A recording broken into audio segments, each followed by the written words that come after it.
Ok, Marvel vient de nous offrir du très lourd avec cette nouvelle bande-annonce qui dure quasiment plus de 3 minutes. Je vous propose donc une analyse accompagnée de son lot de théories par rapport à ce qu'il y aura dans Avengers 4. Et bordel, qu'est-ce que je suis hypé. N'hésitez vraiment pas à laisser un gros pouce bleu et à me dire ce que vous avez pensé dans les commentaires, ça m'intéresse. Je lirai d'ailleurs tous vos commentaires. Bref, commençons.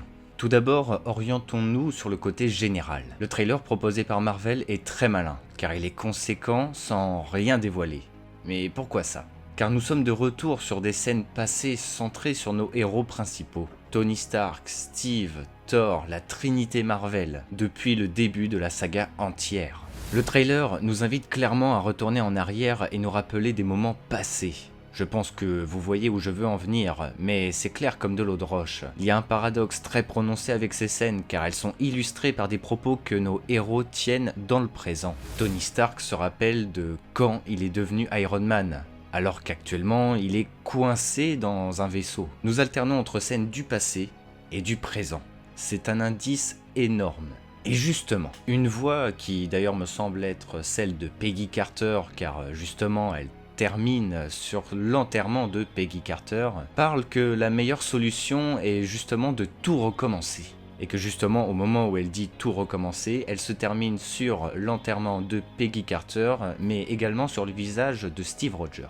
Je reviens sur lui encore, mais Steve mérite clairement sa dernière danse avec Peggy Carter après être retourné dans le temps. J'ai d'ailleurs fait une grosse découverte à ce sujet qui pourrait prouver son retour dans le passé. Si nous nous intéressons au précédent trailer, nous voyons Steve regarder la photo de Peggy. Ceci est en fait une référence aux soldats de l'hiver, c'est exactement le même plan. Ce n'est vraiment pas un hasard, Marvel joue avec nous. Mais on parle de Steve, tiens. Ce dernier a donné l'élément qui prouve enfin le voyage dans le temps dans Avengers 4. Ou du moins un certain retour en arrière. Je n'arrête pas de dire qu'il faut avancer. Il est vrai que le Capitaine est un petit peu le leader des troupes, celui qui pousse les autres à aller de l'avant, celui qui essaye de pousser les autres à trouver le courage d'avancer. Cependant, il termine avec un air d'ailleurs assez sarcastique, que certains le font, mais pas nous. Je ne peux pas être plus clair concernant cette scène. Toute la première partie du trailer est orientée sur le passé pour justement aller de l'avant, dans le passé. Se rappeler de tous ces moments qu'on a vécus, se rappeler des difficultés, des gloires, des erreurs, et qu'il va falloir corriger certaines choses, remodeler à partir de ce qui a été fait, faire un reset. La phrase de Steve se termine d'ailleurs sur un passage de Scott Lang.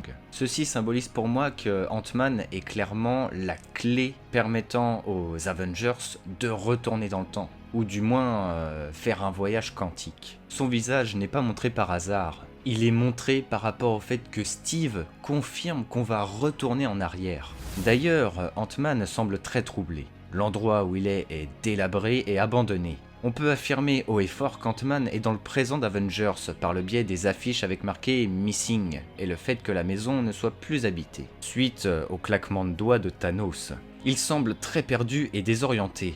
Combien de temps est-il resté dans le champ quantique? On ne le sait pas. Mais surtout, il ne sait pas du tout ce qu'il s'est passé. Il ne sait rien du claquement de doigts de Thanos, ou comment ses compagnons ont disparu. Cette scène est clairement la découverte du monde après Infinity War. Ensuite, nous avons le plan du vaisseau des Avengers se dirigeant vers New York. Probablement pour mener à bien leur plan et accessoirement montrer que la ville reste encore assez active malgré le 50% en moins. Ce qui est tout de même d'ailleurs assez troublant, car dans les précédents trailers, la ville était clairement montrée comme inhabitée, pour accentuer le côté beaucoup de pertes, le côté disparu, défaite. Bref, vous voyez ce que je veux dire. En fond, Natasha affirme qu'il n'y a qu'une infime chance qu'ils réussissent, comme quoi ils savent que la mission est très risquée. C'est même d'ailleurs assez marrant car nous pourrions lier ceci par rapport à Doctor Strange avec son une chance sur 14 millions. Mais puisque Tony semble être revenu, il aurait peut-être communiqué aux autres à ce sujet. D'où le fait que Natasha dise ceci, on pourrait lier tout ça. Et il y aurait donc une certaine cohérence. Visuellement, elle semble en mission avec Hawkeye, comme à la bonne vieille époque, prouvant le retour aux sources et confirmant le fait que le groupe sera scindé en plusieurs petits groupes pour mener à bien la mission. Enfin, le trailer se conclut sur plusieurs plans des héros restants affirmant qu'ils feront tout pour réussir quel qu'en soit le prix. Le quel qu'en soit le prix est clairement ici pour montrer que les Avengers n'ont plus rien à perdre, et qu'ils sont d'ailleurs prêts à mourir pour mener à bien la mission, et la réussir. Le plus flagrant pour moi est le fait que Tony Stark soit extrêmement souligné au moment où il dit « quel qu'en soit le prix », nous montrant qu'au final il est de retour en compagnie de Nebula. C'est quelque chose qui me sidère un petit peu beaucoup quand même, car le premier trailer accentuait énormément le côté abandon et fin de Tony Stark coincé dans le vaisseau. Contrairement à ce moment, donc comme quoi Marvel joue extrêmement bien avec nous et nos émotions. N'oubliez pas que cependant, rien ne nous a été réellement montré à part des idées. Le voyage dans le temps, ou du moins le voyage quantique, est montré de manière assez implicite, mais bon, c'est quand même extrêmement bien lisible, on va pas se le cacher. Je suis vraiment heureux de ne pas avoir fait d'erreur là-dessus, mais bon, rien n'est encore sûr pour le moment.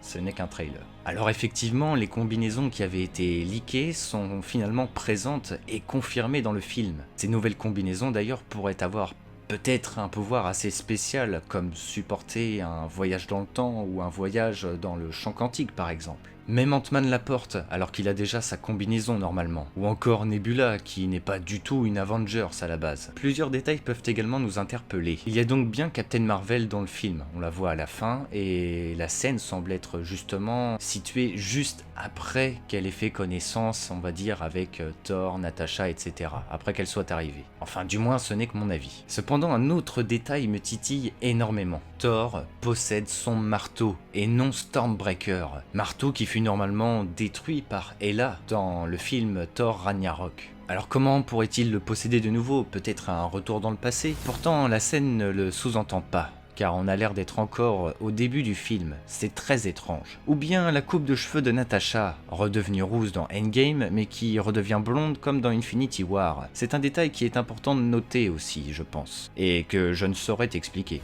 Pour finir, je trouve que ce trailer, comme le premier, est réellement accentué sur une note de rédemption et de sacrifice. Et évidemment, il y aura des pertes dans nos héros. Steve est le plus suspecté de nous quitter, mais le trailer ici mise également beaucoup sur Tony Stark, malgré son retour. Ce sont les deux Avengers les plus probables de nous laisser. Ce serait une conclusion très marquante pour le MCU. Nous sommes quand même à la fin de la phase 3, la fin d'une très grosse épopée qui marquera notre génération. J'appuie aussi sur le fait que Thanos est encore absent des trailers. Pour moi, c'est clairement pour dire qu'on ne peut pas seulement retrouver Thanos et lui casser la gueule comme Captain Marvel pourrait le faire par exemple. D'ailleurs, qu'est-ce que ça apporterait? Personne ne serait de retour, mais Thanos serait mort, donc aucune solution. Il faut en trouver une autre. Bref, j'ai plus que hâte de voir Avengers 4, je n'en peux plus d'attendre, je suis beaucoup trop hypé maintenant là. J'en profite pour vous dire que le 29 mars, quelque chose d'énorme concernant le MCU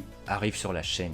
Et que je ne serai pas seul. À vous de deviner qui viendra m'épauler. Par rapport à ce trailer, je vous invite également à voir mes vidéos Les conséquences d'Avengers 4 concernant le voyage dans le temps, ses risques et le rôle de Doctor Strange, ou encore ma vidéo centrée totalement sur Steve Rogers par rapport à Avengers 4. Ce sont deux vidéos qui restent au final beaucoup dans le vrai par rapport à ce trailer, et je pense qu'elles mériteraient un plus large succès. Et elles pourraient vraiment vous intéresser. Donc n'hésitez pas à aller les voir. Je vous invite à laisser un gros pouce bleu si la vidéo vous a plu évidemment. N'oubliez pas d'activer la cloche, de vous abonner ou de me suivre sur Twitter. On se retrouve très vite pour de nouvelles vidéos Marvel. C'était Argorok et que le Lionheart soit avec vous.